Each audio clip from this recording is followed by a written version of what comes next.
Hi, everyone. Welcome back to another episode of the His and Her Rewatch podcast. We rewatch movies that he likes.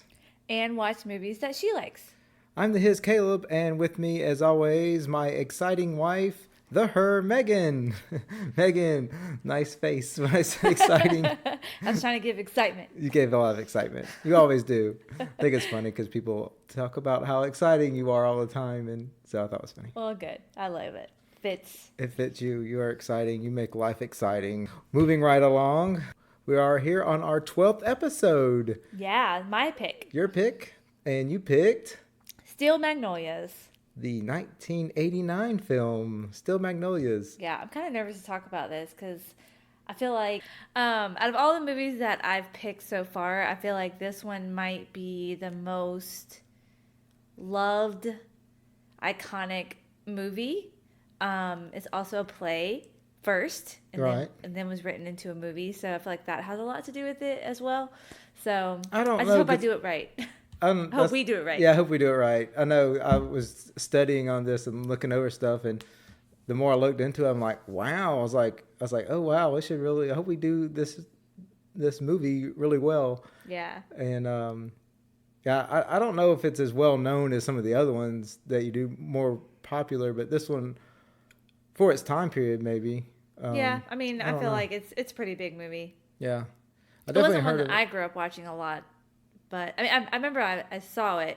I just don't remember it as much. I remember the play. I know we talked about my sister was in the play, which is hilarious because I couldn't remember if I was in it or if my sister was in it because we both did theater. But I remembered a lot of the play, like of the scenes, and so I'm like thinking maybe I helped her out or I don't know, but yeah, it was definitely my sister. She played Shelby in our school play. Yeah, that's really neat. Yeah, that's a big role. Yeah, she actually even cut her hair and dyed it in real life. Really? For the play. That's she was committed. She's committed. That's right. It's about any excuse to change your hair and stuff in high school. Yeah, probably. She did do that a lot. That's true. Well, but yeah, she was fantastic in it. Because I remember, like I said, I felt like I was in the play with her. Yeah. I think that's how it was. Yeah. You were jealous of her performance, and you were wish you could be part of the Yeah. I wasn't as good of an actress as she was, for sure. Or at least the theater director loved her more than I did. Oh, okay. She's my older sister, too, so I had a lot to live up to, and I let her down. Wow. I have similar stories with band for me and my brother. He's the older brother in band, and actually our band director, the one that he had, quit the year that I had 1 year with him, and then he moved to a different school, and but probably similar stories. Yeah. Probably everybody goes through that. Oh yeah, for sure. You see that all the time in movies where the younger brother or even a son trying to live up to a father or an older brother's name or something in the school, or like in sports and stuff. But yeah, definitely.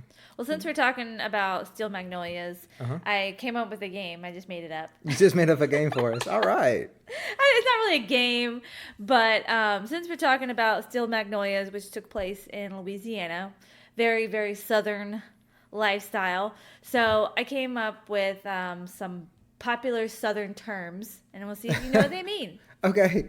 I hope I know at least most of them, since I do live in the South and probably heard a lot. All right. Well, some of them are really easy, but till the cows come home. It's funny because you probably use a lot of these. I'm like, I use them. I'm just saying, not you use them, but people just use them. You're like, what is it? What do they say that? It says settle in. Because whatever we're talking about is going to take all day. So just till the cows come home, we're going to sit here and talk or do whatever. If the creek don't rise. Oh, I say that all the time. Like, I always tell it, or I remember when I was working, we'd say, see you tomorrow. God willing, and the creek don't rise. Yeah. So for those out there, it means we'll be there unless something out of our control stops us. There you go. I don't know. I've never heard this before, but I was curious if you heard of it. Okay. A month of Sundays. Yes. Really? I've never heard that. I say that. You never heard of a month of Sundays? No. It's just like a long time. It says, this expression is another way of saying something has taken a long time or that something is unlikely to happen. Yeah. Better visit your mom. That's saying if you haven't visited your mom in a month of Sundays, it's been too long. That's crazy. I've never heard that. I use that term. Yeah. A month of Sundays? I've never heard you say that. You lie. Not to me. Maybe not to you. I used to say a lot more when I was, All right. A hill of beans. A hill of beans? I don't know what would you, I don't know what. So the hill of beans means it's not worth a lot. Not worth a lot. Yep. Okay. So that means whatever you're talking about is worth less than very little. I gotcha. All right, let's see. I'll do one more. Pretty as a peach. Pretty as a peach. Just, I don't know, just cute, pretty, I don't know, good looking. Yeah, pretty much. It's just, yeah. I love that sign. This is a good Southern saying. It says, there's nothing prettier than a warm summer day picking peaches in the sunshine. It says, in fact, Georgia and South Carolina produce more peaches than any other states in the South. And that is true. We live right down the street from a peach farm. Yeah, well, Georgia's the peach state, but South Carolina actually produces more peaches than Georgia. So there you go. Yeah, I feel like I'm going to get super Southern in this episode. I know, we get that Southern drawl. We're going to draw it out. We should just talk Southern the whole time. We'll really drive people nuts. That's funny. Don't you reckon? You reckon? Dang near killed them. Too big for your britches. That's one of my favorite things. I love the britches. The britches? I say britches a lot. Yeah. The kids think it's funny. Or it was funny when I lived out in Oklahoma. I went to Oklahoma I went to Bible school for 2 years, and I don't have a heavy accent. Mm-hmm. I can get it. I can have an accent. Probably because we mostly live more in the city than out in the country. Country, but when you get around other countries, certain people, it really draws it out for sure. People at your work, really, and your dad, and all that, they all bring it out of you. When I would come home, when I lived out in Oklahoma, the people that would meet me, because they were from all over the country and either in other countries, and I would tell them where I was from, and they were like, "Oh, you don't really have much of an accent." And then I would come home, and I would go back, and then they would say, "Oh yeah, I hear it when you come back." And so I would have more of an accent when I would spend more time in the South or at home. Yeah, it kind of rubs back off on you. Yeah, sure. Yeah, sure it does. Yeah, because I'm actually not from here. I'm from North Carolina. You're still the South. It's not the same. I know it's not like, well, there's all parts of different South. I mean, you've got like... Yeah, I actually was raised here, but my whole family is from North Carolina. Right. Both my mom and my dad, so... But my mom, I feel like she has more of a Southern accent than I do. Yeah. She's married to Terry. Yeah, that's true. Yeah. It's Southern as it comes. He's from Edgefield. Yeah, he still says tur and fur, and that's tire and fire for anyone who doesn't know what that is. Well, this movie is like Louisiana, which is like a totally different accent. Louisiana. In the bayou. Yeah. I mean, you've got like Dolly Parton, who's in the movie, like, you listen, she has her own accent, which is more hills, Tennessee hills. Yeah, she's from Tennessee, yeah. And so I know I have a lot of family that live up in Tennessee, and they have... Gosh, they're so country. Oh, man, it is country. And the slow talk. I think that's where you get it from. Yeah. So, yeah, there's definitely a lot of accents in this movie, Southern accents, and which we'll talk about some of that, too, but... We'll go. That was fun. I like that. Yeah, thank you. I love surprising you with what we're going to talk about. Yeah. He hates it. I wish I probably could have come up with some. We could have gone off. Oh, my bad. Going back and forth. I just like giving you, I like getting your real reaction, though. Yeah. Yeah, because my true reactions suck a lot of times. No. That's exciting. That's how our life is so exciting. I like to keep you on your toes. I know. I hate surprises. I know. I always disappoint Megan whenever she's trying to do something. Not always, but sometimes. No, whenever she's trying to do something like really out there and really try to surprise me and get a good reaction, I never react the way she wants to. Yeah, and I've learned and don't do it anymore. Yeah. As far as like gifts go. Yeah. Like that's gifts. Now, anything else, I don't. I like to surprise you here and there. Little things. Yeah. So that as I've learned. But I guess I'm very guarded when stuff, like even like doing these games on here, I'm like, when you bring something new, I'm like, okay, all right. You're like, great. Where's this going? Am I going to embarrass myself? Or You're more calculated, and I'm more fly by the seat of her pants. Yep. So Yep. that's kind of how it goes. I definitely a thinker before I act. And yeah, so, which is because so great together. Yeah, I think that's what makes this podcast a little harder for me, because I like to think out my thoughts first. And you're like, just here's what you get. Here's what you get. Here it is. Like it or love it. No apologies. All right, go in on the film facts, Caleb. All right, go into the boring stuff, Megan's favorite part. We'll try to get around into it. I don't know. We'll talk about some things and people but so we watched the 1989 Steel Magnolias. Here we go.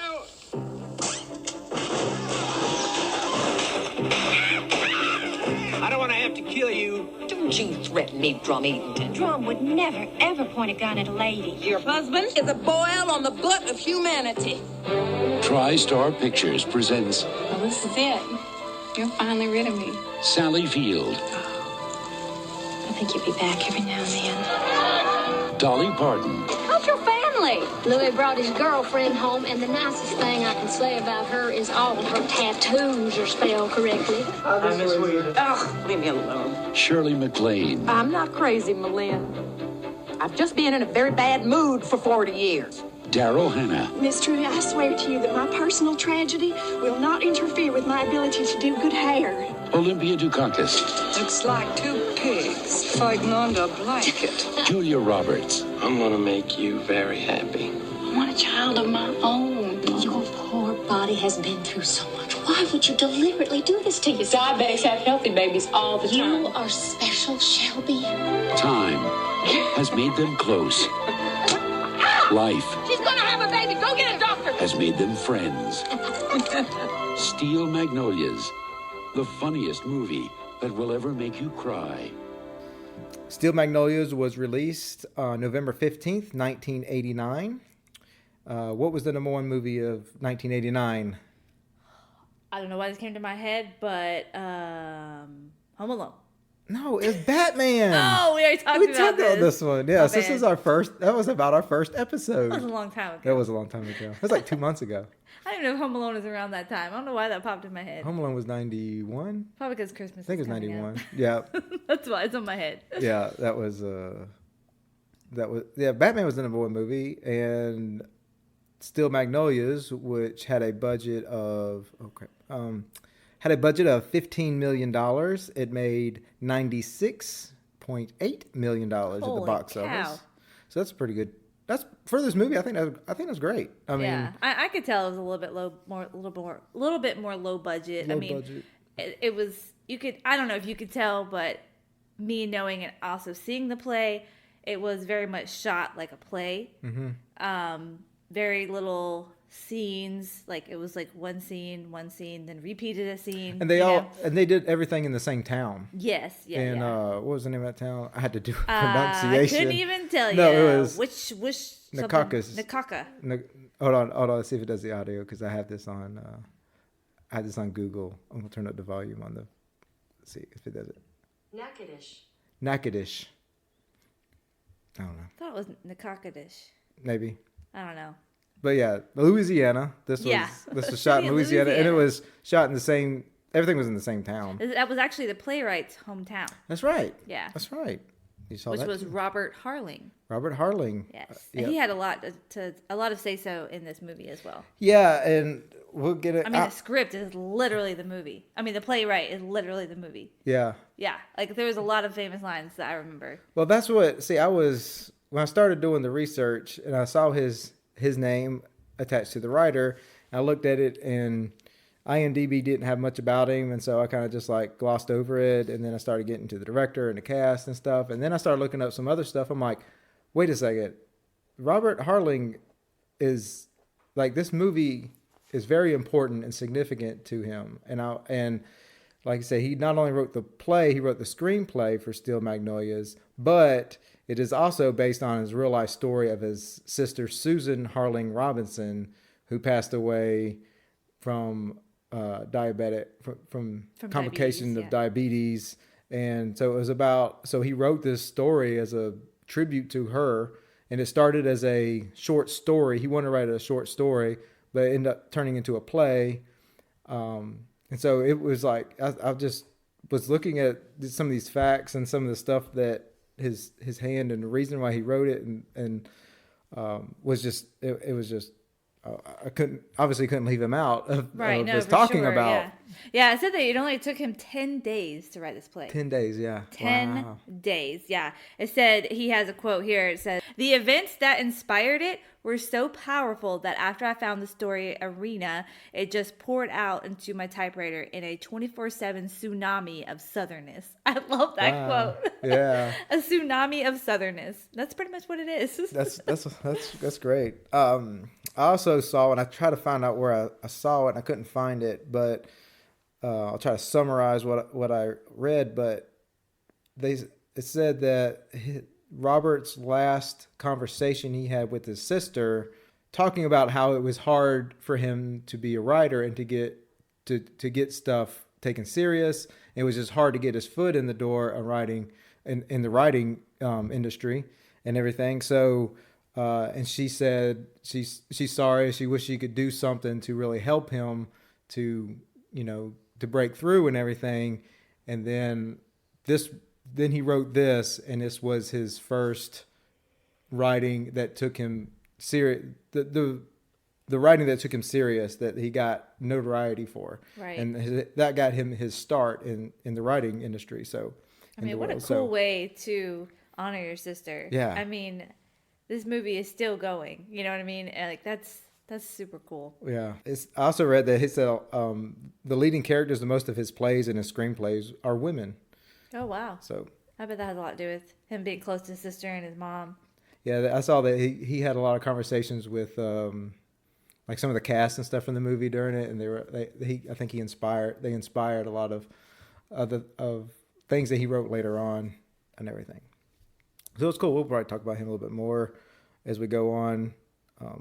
Some of the scenes and stuff that we have director Herbert Ross. He passed away in 2001 at 74 of heart failure.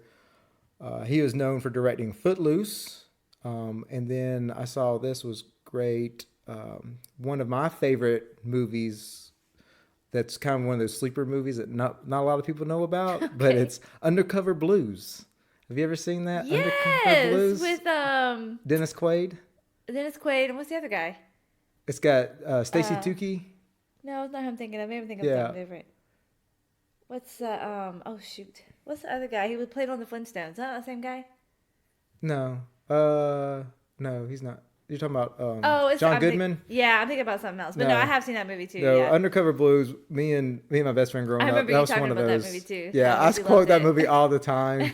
Stacy Tucci, is that how you say his name? Stacy Tucci? I think it's Tukey. Tukey, yeah. Yeah, he is hilarious.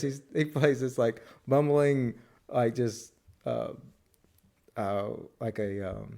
just tries to rob people, and then he gets involved because Dennis Quaid's character and his wife are retired CIA like spies, and they're retired. They're trying to get him back in to do this one job, and they're in Louisiana too. They're in New Orleans in that movie, but it's so funny. He just shows up.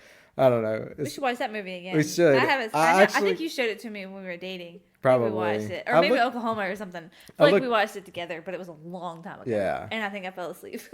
And I looked it up one time to see where I could even find. I couldn't even find on any streaming service or anything. It was like a year or so ago. I was like, I want to watch this movie, and then we're trying to find some content to watch. And if I can find that one, we'll watch that one. Undercover Blues is great. It's from a 1993 movie. So, but others, I saw that one. I'm like, it just brought back a lot of memories. Aww. And this cast. Can we just talk about this? How great this cast is? This cast is phenomenal. It's like amazing. Sally Field plays Malin. She's a 2-time Oscar winner. Even before this movie, she was two-time Oscar winner. She played Mrs. Doubtfire, one of your favorites. She plays in Forrest Gump. Forrest's mom. That's right. She plays Aunt May in The Amazing Spider-Man. That's right. The two Amazing Spider-Man movies. She's just phenomenal. Yeah, she can literally play anything. Yeah, she has a great long career. I don't know how she did not get an Oscar nomination from this movie. I don't know how any of them didn't. Yeah. Well, Julia Roberts got an Oscar nomination. Oh, she did? Okay. She got an Oscar nomination for her supporting role, which was really the start of her career. Right. That really got her on the map for this movie. Yeah, they said I always find it fascinating, who could have played characters. Especially iconic characters. I'm I couldn't see anyone else in this, we talked about with Pretty Woman and everything. Yeah, I said originally Winona Ryder was considered for the part of Shelby, but producers decided she was too young, and so instead they had settled on Meg Ryan. Okay, I did see Meg Ryan. Yeah, but then she committed to a role before dropping out for a little film called When Harry Met Sally. This came out that same year. Yes. Yeah. So she possibly couldn't do both. And then they said that's when Julia Roberts stepped in, and he had a quote, and it said, "She walked into the room and that smile lit up everything." Oh, yeah. And that was, and we talked about that. Yeah. We talked about that in our Pretty Woman episode. We talked a lot about this was Julia after Roberts. Pretty Woman, right? This was before Pretty Woman. Before? Yeah. Are you sure? Yeah. Oh, yeah. okay. This one came out in 89 and Pretty Woman came out in 90. 1990. So okay. This was, she did those, I guess, back to back. But yeah, this role really got her on the map. And it was funny because we talked about her being in this movie, and you were saying that she really wasn't in the movie very much, but she really was. She was. I mean, I couldn't remember. I mean, I haven't seen this movie in a long time, and so I couldn't really remember. But yeah, no, she wasn't a lot. I mean, no, she did die, but it was in the end. But yeah, spoiler alert. Spoiler alert. Spoiler. Well, you kept saying that. You said that she wasn't in the movie long, and then we watched the movie, and you could see it from the beginning. And you're like, okay, she's going to die in this movie, and so I was just waiting for the shoe to drop, for most of the movie that she was going to die. But she lasted a longer. She was lasted a long. But anyway, that's not. Well, so in the play, in the actual play, the whole hospital scene is not a scene. So that was all added in for the movie purposes. Obviously, it would be really hard to have a hospital scene in a play. Mm-hmm. So all that is added. So it kind of just cuts from and that's why in that last scene with the funeral scene, she talks a lot about what happened because we didn't see it as in the play, Oh, gotcha. So, but I thought it was pretty cool. They said, I don't know if you saw this, but during the hospital scene, all those nurses that were in and out of the room with them were actual nurses that were there with his sister when she passed. Yeah, I saw the one. The only one I saw that they said the nurse that turned off the machine, the life support, was the one that was taking care of her till the end. The Susan. Oh, okay. I didn't say who. It just said some of them. So I don't know some of them. Yeah, and this is obviously stories and stuff we're looking up. So there's some version of this correct. Articles. Yeah, some version of that's correct. And also, I'll go ahead and say that the priest that married Shelby and the one that was there at the funeral is actually the writer. Is actually Harling? Robert Harling. Wow. That was him. Okay, that's cool. Yeah. How cool is that? Yeah, and so and also, this one kind of hit me kind of hard. It was Harling's mother, which I couldn't find her name again. I wasn't going to tell her name, but Harling's mother was on set of the day they shot the life support scene. You saw this? Mm-hmm. Okay. So she was on set, and Robert suggested that she leave for that part because he knew it was going to be hard for her to watch because this is depicting real life, obviously. And so, but she insisted on staying because she became friends with Julia Roberts, and so she wanted to stay to see Julia get up after the scene because she never got to see her daughter get up. Yeah. I was like, ooh. Yeah, I know. That's so sad. That's so sad. But it's just such a tribute, and they knew it was a tribute, and that was cool that she was there to see some of the film, and so I thought that was very touching to have those moments in the film for them. But moving on to we talked about Julia Roberts. She plays Shelby. Dolly Parton is in this. Mm-hmm. She's a country music icon. Everybody knows that. Truvy. Yeah, she's Truvy. Yeah. She plays the salon owner, and that's what they said. The play most of the play was set in the salon. Right. Yeah. Most of the scene. So yeah, like the end scene was also in the salon. Okay. They didn't have a funeral. Right. Obviously, because that's a completely different scene. Right, a different So set. it was either like Malin's house or the salon. Oh, gotcha. Yeah, it was pretty much the whole salon. Yeah. Yeah.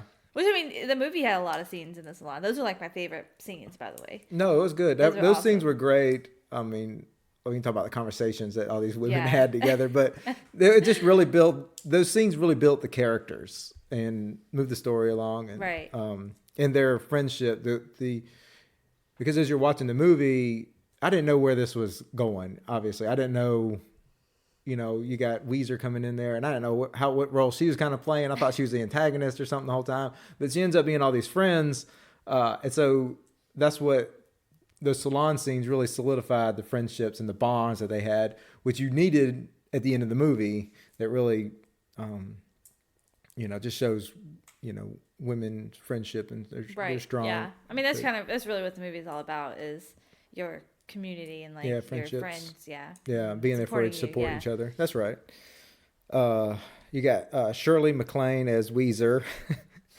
I love her so much. First of all, the name Weezer is the awesomest, is the coolest name for any character ever. Yeah. And so if this really weird spelling of Weezer, if I didn't know the name Weezer, I wouldn't have known what that actually said. But and I was like, where did I see her recently in something? But she plays Elf Polly in Noelle. Yes, that's where I thought of that too. Okay. And I was trying to remember, they said she was in 2 episodes of Only Murders in the Building. We watched that show, but I don't know what season that would have been. I'm trying to remember if she was one of the attendants. Maybe one of the people lived in the building. Yeah. Well, she's great. I mean, she's had a long, successful career so too. All these ladies have. All right. Then you have Olympia Dukakis. She was great, opposite of Weezer. Yeah, she was so funny. Yeah, I love their scenes together. Oh my gosh, she was great. It turns out she passed away in 2021 at 89. But she had a nice career too. I don't know her from much. Other people probably do, but yeah, she's great. The dynamic between her and Weezer was hilarious. Yeah. And we'll talk about that last scene together, them together and all that. Then the father, there's got Tom Skerritt, I think. Skerritt? Sure. He plays drums. The father, he was in Aliens, Contact, and then he played in Top Gun. I remember him from Top Gun. Just one of them. Oh, yeah. So I just see some of that stuff, and I just want to throw him in there. So like you said, you hadn't seen this in a while. Haven't seen this in a while. You can't forget about Dylan McDermott, Shelby's fiance or Shelby's husband. Oh yeah. Dylan McDermott. Yeah, Dylan McDermott. Was he in X-Files? He was in. Was that? Oh, The Practice. The Practice. That's it. Yes, The Practice. And he was also in Miracle on 34th Street. That's right. The 1994 movie, I think. Yeah. Miracle on 34th Street. Him and Julia Roberts actually were in a relationship. Yeah, they started dating. She was with Liam Neeson. Oh, I think I heard. Yes. Saw that. She was with Liam Neeson before this movie.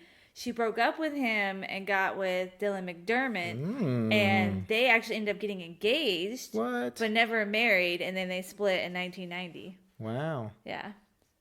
Wow. Well, yeah, I didn't know any of that. I was like, she keeps her love life very private. Yeah. It was probably a lot during that time when she was first to get it. I mean, she was probably they were probably all about the paparazzi and news stories for her. She was a big up and comer. Yeah. Then, especially with this and Pretty Woman. I wasn't aware because I was like 5. Yeah. You wouldn't have kept up with that. Actually, no, I was like 4. 3 or 4. Yeah, you were. Yeah. I would not have seen this in theaters for sure. No. But yeah, I had never seen this movie. I didn't know anything about it. I'd heard this movie. I've heard, the name of the movie and all that, but never seen it. Never had an opportunity to see it that I know of. Didn't know it was a play. It's a great play. I mean, it's a great movie because I mean it's made right off the play, but yeah, it's really good. Well, the play, and I saw too, and this is true, that the play didn't have any male in it, didn't have any men in it. Correct. They wrote the male parts for the movie. Correct. Okay. Yeah, I did see that. Yeah, it's a very small cast. Yeah, I can see that. So. Yeah, actually, I think I'm trying to remember. It's been a long time since I've seen the play as well, since I was in high school. I think it all did set in the salon. I think it was all set in the salon. Really? I believe so. Yeah. Wow. I mean, I guess you can adapt it to whichever theater you want, but I'm pretty sure it's made to be only one scene play. Because like you said, he was trying to make it a short story, so it kind of made it into just a salon. Gotcha. Like everything else was just kind of talked about. Like, I had no idea it was a play, and I had nothing to. But I could be wrong. But I'm pretty sure, because the only scenes that I remember from watching the play were the ones in the salon, but those were also the best scenes. So there you go. I'm like, I'm trying to remember. Like you said, all the memorable scenes, like the end and everything. I remember those were We're in the if those were in the salon, you're going to remember that. Probably a big, beautiful set. You know, if you're going to use that as your base for all the scenes. Right. Yeah. So since you haven't seen it before, how do you feel about this movie so far? So, or not so far, but now that you've watched it. Now that I watched it, yeah. So I was pleasantly surprised. Pleasantly surprised. I mean, I didn't have any expectations going into the movie. I didn't, like I said, I didn't know what the movie was about. Didn't know what to expect. Like I said, I only knew some of the cast that was in it. You know, I really enjoyed it. Good. I enjoyed this movie, and you know, this is a drama and a comedy. You know, it's a drama first, and then it's really layered heavily with comedy. Yeah, it's drama-com. Drama-com. I just made that up. Yeah, obviously. Super catchy. It's catching on. We're gonna put it on the internet. It's the new phrase for this year. Oh man, I'm tired, y'all. I keep yawning too. I'm so sorry. You're not boring. I'm just tired. I'm sure. Delusional. No, I mean, this movie has a ton of one-liners. Yeah. And this is slap full of one-liners. Yeah. You could probably, out of all the movies we've done so far, you could probably pick more quotable scenes or one-liners in this than any other, even the James Bond movie. Yeah. I don't know. Clueless is pretty close. Clueless is pretty close, even though you hated it. And James Bond always has the one-liners in it anyway. No. But yeah, that's what I love about that. I love his quote was like when he wrote this, he said it was like a tsunami of southernness. Like that's really what it was. Yeah. It was a tsunami of southern one-liners. Yeah. That I thought that they're just so great. Well, if you want to go in quotes, we can start talking about. Well, quotes. we can quote this. We can quote during the whole time. So this is what I did. So I couldn't just pick one. I just couldn't pick like a ton of quotes. So what I did is I picked my favorite quote for each character. Oh, okay. Yeah. We'll do that when we get to quotes. Oh, now you gotta wait. Okay. Tease people. You gotta stay to the end till we get to quotes. That's not going down order. We have to go in order. So you want to talk about your favorite actor? No, we talk about the scenes. Okay. Talk about the scenes. You're taking over. Megan's taking over the podcast. I'm just trying to move it along. No, I'm moving along. Okay. I was trying to tell you how I feel about it. Okay. Now we're moving down to the scenes. Sorry, I like to jump around. Yeah, you do. You're like... I like to make it fluid. No, I was just... Okay, we'll talk about the scenes that we liked. We'll go over the scenes. All right, you go first. In no particular order. Now, the wedding scene was great. The whole... There's a good bit in the beginning that's... A lot of that beginning part is the wedding. Yeah, a lot getting of ready parts, for the wedding. Yeah. A lot of stuff going on. A lot going on. Not quite as much as Moulin Rouge. No, I could follow this one. I was all in it for this. And so you're introducing a lot of characters, a lot of, like I said, a lot of moving parts. Yeah. And then you don't even get some of the other characters until they leave the setup and go to the salon. Right. And you meet the other ones, but you meet the dad, you meet Weezer, Sally, or Malin, and then Shelby. You meet all those there, and the dad. Oh my God, him shooting, trying to scare the birds away. It kept going on. It was hilarious. Now that whole scene is in the play. I can't remember where it took place at, but I vividly remember that because like they had a soundtrack of like the pow pow pow pow pow pow pow. It's so funny. That's awesome. Yes, I love him and Weezer together are just hilarious. Yeah, they have so many one-liners to each other. That's so great. I know. When I was doing the quotes, I'm like, I had to skip some of them. I'm like, this is great, but I just can't put all of these in here. The condom car. Oh my God, that was one of my favorites as well. That was so funny. Oh, that was great. And that was the way her mom. I can't remember what she said, but I have a quote. What she said about how she says, "Don't you decorate your sister's car with condoms? It's tacky." No, that's not. Because that's their least worry. Is that it's tacky. It's tacky.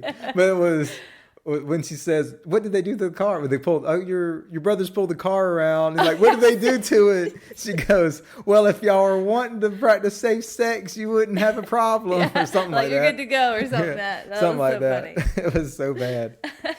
And then we meet Weezer, and she comes in there, and then the back and forth with the dad at the beginning with that was hilarious. And she threw all the bullets in the pool. Yeah.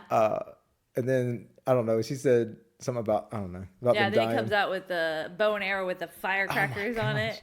That was hilarious. That was so funny. It scared. That's when the women were already at the salon and stuff, and then that brought them back home. But and then that poor dog that Weezer had the whole time. It was like losing its hair the whole time. I know, because it had so much anxiety. Probably from living with her. Yeah, no joke. The locker room. The locker room. when Weezer's sitting in the locker room. Oh golly. I was watching, and she's like looking at all the butts as the guys are going by. I was like, I forgot about that. This is way too many butts in here. I was like, I don't know how this movie is not PG-13. It's a PG movie. Yeah, that was a lot. That was a close call. There was a couple of them. Yeah, I know, right? I'm like, ooh, what am I gonna do here? Where we going with this? Her reaction was hilarious. But then, and then like also I don't know how it's PG because you had a pretty good amount of cuss words. It wasn't a lot. It wasn't too heavy. Yeah. But there was some very heavy parts too. Yeah. I was like, I'm not gonna let my 8-year-old watch this movie. Yeah, I don't know why it was rated PG. I thought it would be rated PG-13. That's the 80s for you, I guess. And we kind of talked about the beauty salon scenes. There are a lot of good ones. Yeah. Particularly when we get that first one when Shelby's getting her hair done, and then we've had a good few minutes of this movie that's just good, fun, funny moment, a lot of good funny moments. Introducing a lot of characters. And then she has this diabetic episode. And I'm like, oh wow, this movie's going somewhere deep. And the whole feel of the scene completely changes. Oh gosh, and you didn't know. I thought she was just getting anxiety all of a sudden, and then the whole, actually they wanted to give her some orange juice and some candy and stuff. I'm like, oh wow, she's going, diabetic shock or something or whatever, and so she's having an episode here and. The mom obviously knows what's going on, and I guess everybody did except for the new girl. Yeah. And so they're trying to downplay it a little bit. And obviously, I'm thinking, well, man, but that scene must have been the scene that Julia Roberts gets her Oscar nomination for because she really sold that scene. Yeah, she did. She did really awesome in that scene. But all the scenes from them in the salon. I was trying to, that one scene, I think when they tell her, I think it's the one that Shelby and her mom tell everybody that she's giving her a kidney, the mom's giving her a kidney. Mm-hmm. That was that scene was good. The whole writing on the whole scene was great. And Weezer in there. I don't know, that one particularly stood out a lot to me as far as the salon scenes. Yeah. That was really good. I was gonna say that you're talking about that first scene in the salon, but I like the part before that was just the blush and bashful colors of her wedding. That's right. That's a really famous, not famous, but really popular TikTok voice. What do you call it? Voiceover, like a not voiceover, but like sound. Yeah, okay. like a popular TikTok sound is a blush and bashful monologue part. Yeah. Yeah. Do you have that quote? I don't. Do you have that quote? I think I do have it on here. All I have is the blush and bashful. My colors are blush and bashful. They're pink and pink. They're blush and bashful. Yeah, she goes. What are your colors, Shelby? They're blush and bashful. Ooh. Her colors are pink and pink. My colors are blush and bashful, Mama. How precious is this wedding gonna get, I ask you? My colors are blush and bashful. I have chosen 2 shades of pink. One is much deeper than the other. But the bridesmaids' dresses, they are really beautiful. Ceremony will be too. The walls are banked with sprays of flowers in my 2 shades of blush and bashful. Pink carpets specially laid out for my service, and pink silk bunting draped over anything that would stand still. That sanctuary looks like it's been hosed down with Pepto-Bismol. I like pink. Pink is my signature color. And then that leads into the at the wedding, when they're having the wedding, and Belen says like the sanctuary looks like it's been hosed down with Pepto-Bismol. Yeah. No, it totally was. Yeah, no, I was like, oh my gosh, this is 80s puke right here. Yeah. I know. I like all the salon scenes are great, like you said. I always find it funny because I always feel like Weezer always reminds, like, I felt like after watching this now that I'm a mom and everything, like, it just hit me different, with Definitely. But for each person I can relate to, like, okay. Obviously, Malin, I related to her a lot. Even with Shelby when she was a young mom, like, I totally related to all that and all the struggles. I don't have diabetes, but I can only imagine having diabetes and being a mom and how hard that is on your body and just being tired. But yeah, the fact that Weezer had a line, I can't remember exactly the whole line, but it was something about being in a bad mood for 40 years. Oh, yeah. I had that one written down. And that's just a reminder about all moms, how they feel like they've been in a bad mood for over 40 years. Yeah, it says, Weezer says, I'm not crazy. I've just been in a very bad mood for 40 years. Yeah. I'm not crazy, Malin. I've just been in a very bad mood for 40 years. Yeah, and then the funeral scene, it's not my favorite scene, but it is, obviously the most powerful It's the most powerful. I did have that one, the cemetery scene, as my favorite scene. Yeah. That one put it over the top for me. Yeah. Like it been, it's funny because, not funny, haha, but that's never mind. Yeah. That's an Undercover Blues moment. He says, funny, haha, funny, interesting. Oh, is that where that's from? That's where that's from. All the time. I do. But the last movie, because we had talked about in Rudy, that movie started, with tragedy, with his friend dying, right. And it was like a whole build up to a big, happy, joyous moment at the end. This movie really is quite the opposite. Yeah. We have a big celebration, and the best moment of her life, of Shelby's life, getting married and everything, and big celebration, and then it ends, not the very end, but it really ends. It's just, you could see the foreshadow the whole time. It's coming, that this is not going to, she's something tragic is going to happen in this movie. So it's quite the opposite of our last movie, but it still has both of them are very impactful, obviously for the story. But this one, I know the whole death scene when she passes away, then they go to the funeral, and I'm like, man, this is tough. I was choked up a lot during the death and during the initial funeral portion. But when Sally Fields, or I call her Fields, because in Sally Field, when she has that breakdown in the cemetery, I feel like it came out of nowhere too. Like it kind of shocks you. Yeah, but it's like you can see that you get it. Yeah, like she had to have that moment. Yeah. Like everybody has that moment when they go through. Like they have to have that just breakout. Like so most people do it on their own. Some people it takes them a while. Some people just bottle up and don't know how to process, but. She was there, and her friends can see that something's wrong, and they all go to her, and it's a really powerful moment where they're all saying to their, spouses or their family that, I got to go back and, check on my friend. Yeah. And they all go back there, and it's them alone in the cemetery, and they're trying to comfort her, and then all of a sudden she's just like, bam. And I was like, and I lost it. I was like, I was crying. I was like, oh my God. And it does hit you more powerful as a parent. Yeah. Obviously as a mother for you, but even just as a parent, right? For sure. Just the idea of losing a child and having to bury your child is, but then she says everything that most people are going to feel.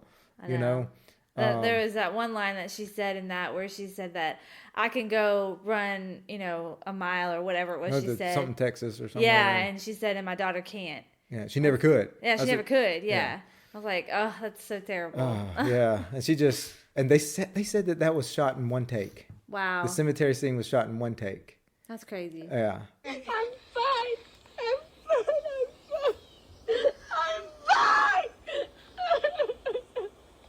I can jog all the way to Texas and back, but my daughter can't. She never could. Oh, God, I'm so mad I don't know what to do. I want to know why. I want to know why Shelby's life is over. I want to know how that baby will ever know how wonderful his mother was. Will he ever know what she went through for him? Oh, God, I want to know why. Why? Lord, I wish I could understand. No. It's not supposed to happen this way. I'm supposed to go first. I've always been ready to go first. I don't think I can take this. I don't think I can take this. I just want to hit somebody till they feel as bad as I do. I just want to hit something. I want to hit it hard. And then that scene is, it probably has the biggest comic relief in any movie I've ever seen. I love that. Is with what's her name's character and what was her name? Oh, Clarice. Clarice. Yeah. Clary. I'm sorry. Clary. Yeah. And Weezer. And Weezer. Yeah. She's telling her to hit Weezer. She's right here. I just want to hit something. And she goes, hit Weezer. Right here. Hit her. Do us a favor. Do everybody a favor. And she's going off. And then Weezer turns around. What? What are you doing? I know. That was great. And then Millen just busts out laughing. Yeah. Here. Hit this. Go ahead, Malin. Slapper. Are you crazy? Hit her. Are you high, Clary? Clary, have you lost your mind? We'll sell T-shirts saying I slapped Weezer Boudreaux. Hit her. Miss Clary, enough. Weezer, this is your chance to do something for your fellow man. Knock her lights out, Malin. Let go of me. Malin, you just missed a chance of a lifetime. Half a Chickapin parish would give the eye teeth to take a whack of Weezer.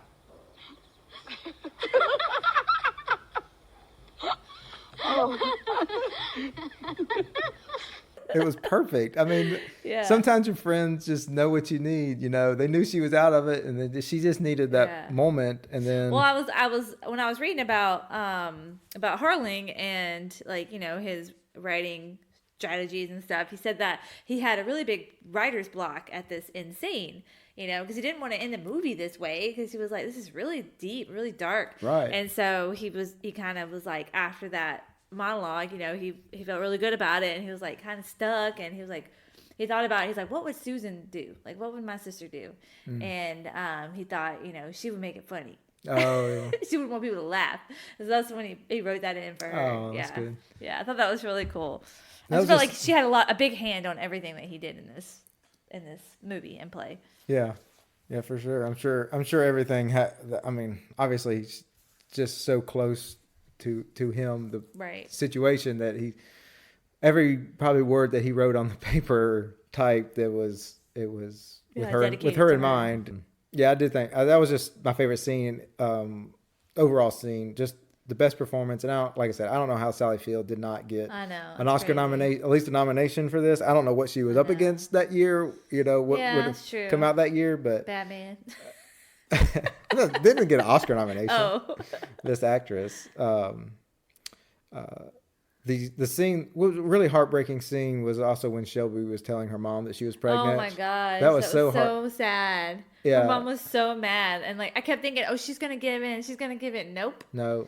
She was so mad the whole time. Even at the party, at the announcement, Yeah. or it wasn't even, it was a Christmas party. I think so, yeah. And then her dad like announced, and he was so proud of her, and she just walks away, and then there again, all her friends see her, and they walk over there, and they have this nice conversation with her, and I get it. It's like it's so hard as a like you can't, you want to be happy, but you know what that means. Happen, yeah. You know what that means for somebody. But my thing was like it was already done. Well, yeah, she can undo it. So it was already done. So she was like mad at her for doing it, but it was already done. Yeah. You can't undo it. That's tough. That was tough. And I get it. The whole time I understood what she was feeling, why she was feeling the way she was feeling. I get it. And it just felt for both of them. Yeah. That was the thing. It was like you felt for Shelby because her mom wasn't supportive, but you knew what Malin was feeling. So. Yeah. She has one of my favorite lines in that scene, Shelby. She says, I would rather have 30 minutes of wonderful than a lifetime of nothing special. Yeah, that was deep. That was deep. That's one of the biggest lines from that movie. Yeah. Yeah. That one hit pretty good for sure during that scene. What did you say your favorite scene was? I don't know if I said it was the blush and bashful. Oh, that's right. Okay, yeah. that was your favorite yeah. moment. Yeah, I gotcha. I also really love the scene with Weezer and Clary in the salon. And they were talking about going to New York or something like that. And how, like, I don't even know why. I mean, it's funny, but it was kind of like, it's really had nothing to do with the movie or the play or nothing. It was just kind of out there because it was just them two. And then, of course, Truvy and Annelle in there. It's getting their hair done or whatever. And they're talking about the art. You remember she's talking from them in the bathroom?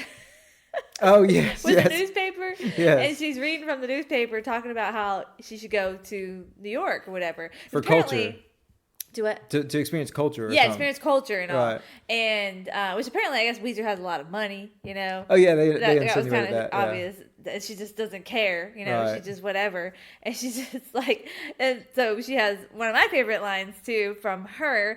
It says, "I do not see plays because I can nap at home for free, and I don't see movies because they're trash and they got nothing but naked people in them, and I don't read books because if they're any good, they're gonna make them into a miniseries."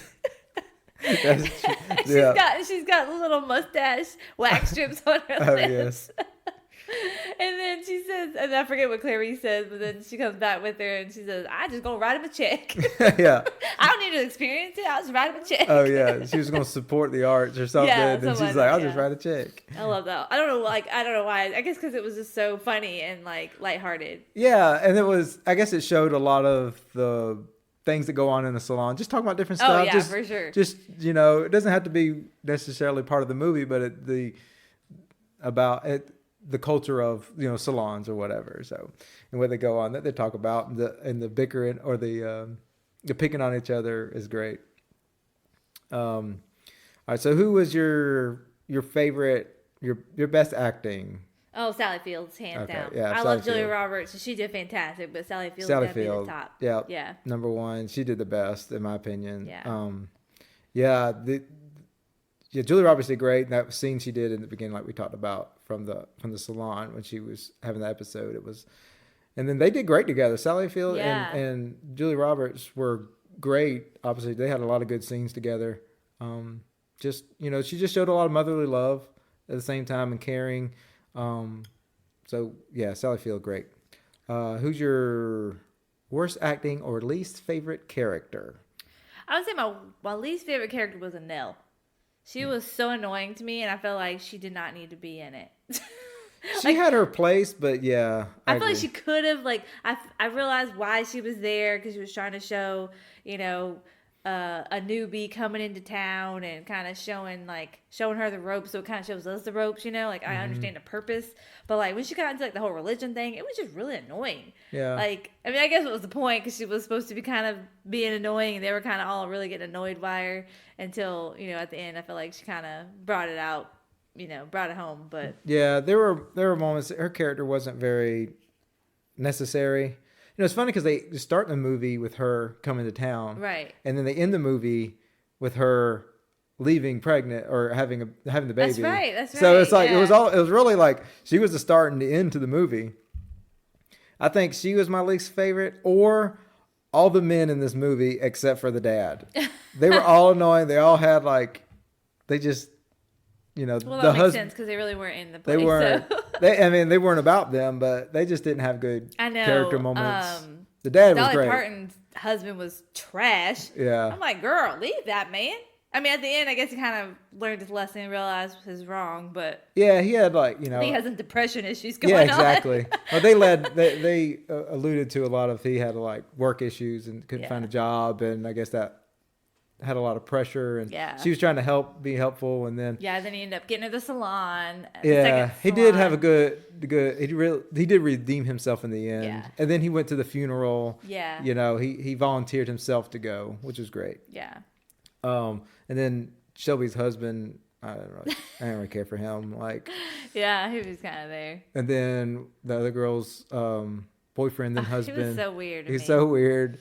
I didn't get it. Yeah. So that was all the men were terrible. Well, that makes sense because they weren't except for the dad. He was great. Yeah, he was hilarious. He was hilarious. And it was funny just to see him play a character like that because I saw him in Top Gun. He's tough guy, he's in the military. So he's playing this fun role. It was great. So I also love another scene too was I also love him with Weezer and the armadillo cake. We hadn't talked about armadillo cake. Do you have that quote? No, I don't. No. So something about, and I didn't write it down because it goes. He says, "Can we call a truce long enough to get a piece of cake?" And like I said, it's the armadillo cake. The groom's cake is the armadillo, and she just slices off the back end of it, and then he goes, "Thanks, Weezer. Nothing like a good piece of ass." I know, she gives him the butt. I was like, oh my God, that was so and then funny. his response to it. I know, the inside of the armadillo cake is red. Oh, it was so bad. Oh my God, that was so funny. Just good moment. That part is in the play. I don't know, I can't remember. Obviously, the husband wasn't there, or the dad. But the armadillo cake is part of the play. I don't remember where it played in part, or if they just talked about it, or what. But a lot of it is they just talked about it. But I can't remember. But that is in the play because I remember thinking that's so weird. Yeah, so random. I'll talk about a couple of things that didn't work for me that I didn't really notice. I didn't like. I know you like to do these. Or a couple of minor things. One was the accents. I wasn't a fan of the accents. They weren't all cohesive. Obviously, Dolly Parton has her own accent. And that's real. That's real. Actually, I think Julia Roberts has. She's from Georgia. Southern accent, yeah. She had Southern accent, but slapped it on a little strong. But that's what I think. I think she tried to, a little strong. Yeah.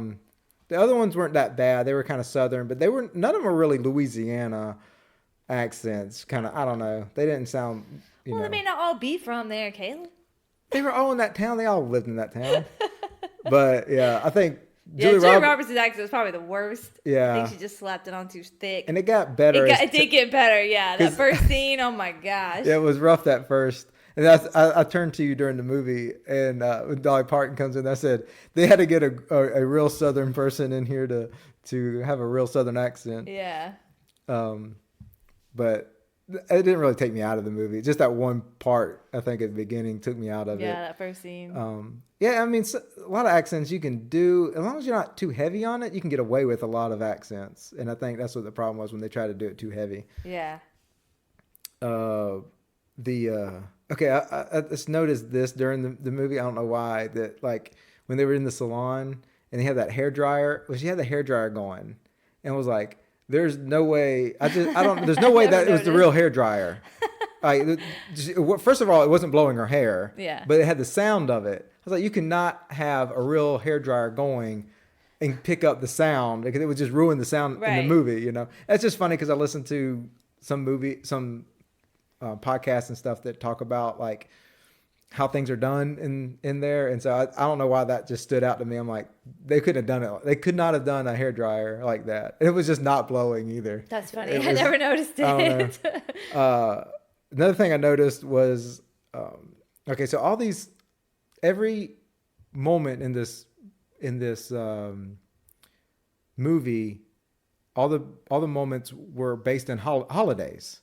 They started in Easter. They had Christmas. That's right. Every event that we watched in this movie was based on the different holidays.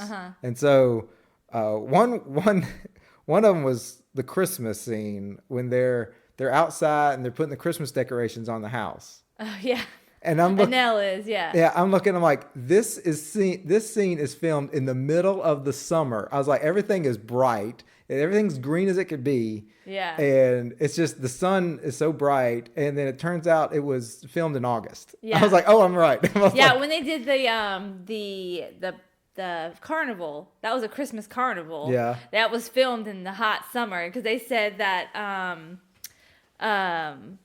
what's Weezer's actress name? Weezer. Hang on. Shirley MacLaine. Yeah, Shirley MacLaine. Yeah, she said that during that scene, she said it was so hot. Oh yeah. And she said but at that moment, after they had that scene, for whatever reason, I'm not really sure, I can't remember any crazy thing that went on in that scene, but she said she turned to the director and she said, this is going to be something special. Oh yeah. Yeah. And talk about the movie or the movie. Oh yeah. And he's like, yeah, she says it is. It's going to be. Yeah. Oh yeah. But yeah, that was I didn't realize that either until I saw that line. I was like, oh, I guess it was filmed in the hot summer. Yeah. But it was at night. I mean, you really couldn't tell. But the Christmas lights were all at the end of the day. They were putting on the Christmas decorations and stuff. Yeah. That's but I'm talking about the carnival. The carnival, yeah, you couldn't tell that one. And most of them you couldn't tell. I mean, springtime and summer, you can get away with a lot of that. I mean, one was the 4th of July. Was the other one with Jack Jr.'s first birthday. This thing took me out a little bit because obviously it's a jump forward in time. Right. Because when Jack's birthday. So, and I thought it was so strange. And I'm watching this. And they never they show Jack Jr. sitting in the lap, and they have everybody sitting around the table. It's all outside, and this is like 4th of July. Oh, they never showed Julia Roberts. They never showed Julia Roberts' face. That's so weird. And I was like, why? That was really weird. To me, I thought she had passed away. I did too. I know. I've seen this before. Yeah, I thought she had passed away, and then we're going to catch up to what happened. And then I didn't know that was really weird. I didn't know how the movie was going to go, so I'm like, maybe this is a tribute. The next scene, you see her. Yeah, and so I'm like, what happened? So apparently, the child, the child didn't like her. Got scared and was crying. So it was actually the mother that was holding her holding the baby in that scene, which I think it was a girl. I think that Jack Jr. was played by a girl. So they got scared, and so that's why we never see Julia Roberts' face in that scene. That was very obvious. It was the mom. I'm like, it was. What? I'm so confused. It was like, so what's weird. Going on? It really took me out. Like, was she sick that day? Or? Exactly. It took me out of the movie for a second to figure out, to understand what was going on, because, like you said, it was. I thought she had died. Like I thought we were just going to say, like, oh, we just brushed over her passing away, and it's all about them raising the baby as a. I thought that's what it was going to be about. Them raising the baby as as a group or something like that. So that's a good concept. yeah, that's true. Yeah. We've seen that before. Yeah. Those are the things that kind of stood out that didn't work. And it's funny that I actually found out the reasons why. Yeah. Those worked. I mean, it had to be a reason. It was so obvious. Like I was like, what happened here? All right, let's go over some of your quotes, and I think we went through a lot of the facts that I found. So you did a couple of them. I did a couple already. Yes, like I said, I did a quote for each character, but Anel. Sorry, Anel. Yeah, that's fine. But I already did Weezer's. She was the one about the plays, and then Truvy's. My favorite was hers. She says, "Sammy's." Oh my God, this is in the beginning. I laughed so hard at this one. Says, "Sammy's so confused. He don't know whether to scratch his watch or wind his butt." She had a lot of good one-liners. Weezer? Too. No, this is Truvy. Truvy. Oh, Dolly yeah, Parton, yeah. Truvy, yeah. Weezer did too, but yeah, I feel like Truvy had some good one-liners, especially in the beginning. She has many. I got one from her. Okay. Yeah, go ahead. I got one from her. It says, "There's so much static electricity in this room. I pick up everything. I pick up everything but boys and money." Yeah, see, she has such good like Southern one-liners. And I gotta say it in Southern accent. Try to say it in Southern accent. I know, right? And then I already said Shelby's. Hers was the 30 Minutes of Wonderful. Oh yeah. Clary was they say if you can't say anything nice about anybody, come sit by me. Yeah, I like that one. And I love that. Like, I don't like talking bad about people, but you can't be always just being Miss Nice all the time, because then I feel like you're just fake. So yeah, I mean, I get it, I get it. I got one from Clary.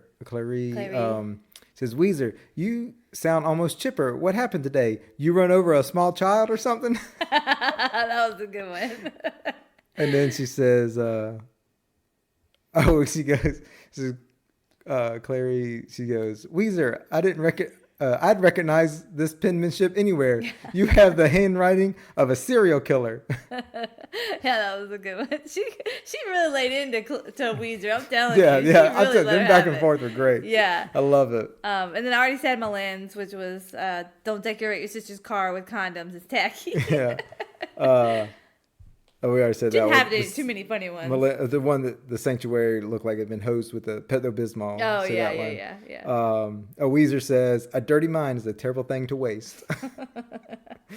I also love her quote. I don't have it written down, but it's the one where it's in that same scene again about the plays, because they said something about what's wrong with you? Why are you so mad? And she's like, I went to the market and I said hey to what's his face? Dog, and I don't even know why. Yeah, she was those are great. The one-liners. There's a lot more we could have picked from. Oh yeah, there's so many, but those were my favorite. That's why I was like, I'll just narrow it down one for each. How about that? Yeah. The tagline in this movie was funniest movie to ever make you cry. Oh yeah, for sure. Yeah, there's actually a line in there too. I think it was Malin who said something about crying happy tears or something like that. I forget what it was. Oh yeah. And I did all these the town, what would we say that name was? Oh, yeah. Nachacha. But the house where the Still Magnolias was filmed is now a bed and breakfast and has been renamed Still Magnolias House. And guests can stay there, and they're named after the rooms are named after the characters. Oh, how cool. So if you want to go stay at the Still Magnolia House, you can. Sure, that sounds fun. All right. That about right. You have anything else? You go through all of it? Oh, I did find out. So CBS picked it up into a series in 1990. It was a half-hour television pilot sitcom aired on August 17th. The pilot set after the events of the movie, so featuring all the same characters except for Shelby, and that was it. That was it. Never saw it again. Didn't last. Didn't get picked up. Didn't get picked up. Nope. Then they did a remake with. They did. That was a Lifetime movie. A Lifetime movie in 2014. With Queen Latifah. Yeah, Queen Latifah. And yeah. All. Yeah. So yeah, that was good. I really enjoyed it. I enjoyed looking up stuff about the movie. I didn't know anything about it. A lot of movies like Rudy, especially the ones I pick, I know a little bit already about it, and I know kind of the directions I want to like notes and talk about. In all fairness, most of my movies you don't know anything about. Well, true. But this one was fun. This one's a different style movie. A real drama. This one's a real drama with a lot of comedy. What'd you call it? Dramacom. Dramacom. Dramacom. It's a real Dramacom. Yeah, it's going worldwide, guys. Yep. You heard it here first. Patent. Where it's recorded, it's real. Yeah, that's right. So, but yeah, I just the more I looked into it, I enjoyed learning more about the movie as well. So. All right, so time to go down to ratings. Time for the his and her ratings. Am I going to get a 5? I pulled out the big guns for this one, Caleb. It ain't going to get much better than this. This was funny. Just going to steal you. No, you thought you pulled out the big guns with Dirty Dancing. I think you just No, I didn't. That was one of my favorite movies. I don't think you would like it, actually. I don't think this one, I think you just thought this was a good one to do. No, I did. This was the big guns. Oh, this was the big guns. You pulled out Rudy because it's inspiring. Oh, okay. And so this is not really inspiring, but it's very moving. It's very moving. It's very moving. It's very powerful. It's different than what I've done. I feel like it can go guy or girl that likes this movie. Yeah. You know, But this is more geared toward women. I mean, yeah, for sure. But I mean, it can go both ways. Yeah. Yeah. I mean, so is Rudy. But... Obviously, I mean, I will say that. I mean, any guy out there, I mean, go watch this movie. Yeah. Go watch this movie. Put it on for you and your wife or your woman to watch it with you. Yeah, or watch it by yourself. They'll appreciate it. Yeah. I think they'll appreciate it if they haven't seen it. I think, yeah, it's just a great movie. Stop stalling. What you got for me? I kept going back and forth. I don't know. All right, I'll have to give it. What'd I give? You Got Mail. I don't know. That's like a 3.5 or a 4. I don't know. I don't know if it's either I keep going. I think it's 4.25. No, we cannot do quarters. Well, so you say 4.5. I'll say okay. I'll do 4.5. That's a 4.5. All right. It's a 4.5. I'll take the it. Only thing, and I kept going. So I kept thinking about it, how rewatchable this is. You know, I'm like, and I thought it was a great movie, great acting, great cast, really funny, good. I mean, the jokes and everything hit. There weren't a lot that didn't hit. Mm-hmm. And so I think that's really good writing. I think it's good placements in the movie. But I was like, how rewatchable is this? Because I think that's our biggest right. Over I mean, the that's top. why I gave Rudy a 5 because it's so inspiring. Yeah. I would rewatch it again. Right. But like, I love Gladiator. Gladiator was so deep and like just hits your soul and like I'm exhausted. You know, and so I can see that how Steel Magnolias the same way. Yeah, and but the more I thought about it, I think I was a 4, and the more I thought about it, I think I gave it that extra half star because I think I could rewatch this, not immediately, but I would rewatch this. Yeah, I'm telling you, the later we put off these podcast recordings, I feel like the better you feel about the movie. Because it's been like 3 days. It's been maybe like 3 days since we watched it. We've seen it. I felt the same way when we watched. What was it that we watched? That girl. Oh, you watched Hunt for Red October. Yeah, like the submarine movie. Yeah, Hunt for Red October. I never remember that name of that movie. It's just a weird name. I don't know. I mean, I get it, but anyways. Yeah. Well, cool. I got my highest rating. Yeah, it's a 4.5. Not a 5 yet. So Not I a 5. still have that. I don't think I'll ever reach a 5. I'm gonna be honest. But there's some other moments, some things that just aren't just my thing. Yeah, but it's never gonna be perfect, Caleb. Yeah. Okay. 4.5 is pretty close. It is. That's what I'm saying. I don't think I'll ever reach a 5. If you can't give Steel Magnolias a 5, then I'm never gonna reach a 5. Oh, okay. That's fine. I'm good with it. You're good with it? I What'd you am. expect? Did you I expect expected you a high number. Okay. If you didn't have a soul. Like, I'll be honest. I'm like, if you give this a 3, I'm like, you don't have a soul. Like, really.